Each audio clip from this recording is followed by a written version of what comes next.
please be patient with me. I don't typically do these type of videos, but I'm about to show you how I'm about to style my hair. The products I'm using are leave-in, foaming mousse, and my handy dandy Flexi rods. I'm gonna go ahead and put leave-in just all up in my hair. Afterwards, I brush out and detangle after sectioning into parts. I've put the foaming mousse into a section piece of hair. I'm gonna first 2-strand twist at the top about 1/4 of the way down.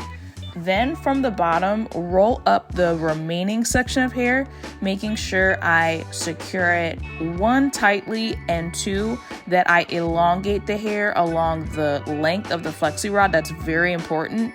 From there, I'm gonna manipulate the flexi rod so the hair stays into place and just bends like this.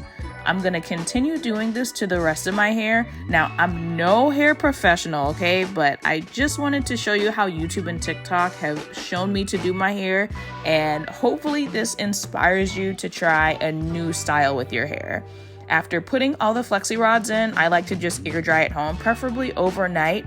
Don't take down the flexi rods until they're completely dry. If you enjoyed this video and want a part 2, like this video and follow me if you're into travel and want some travel recommendations around Chicago and worldwide.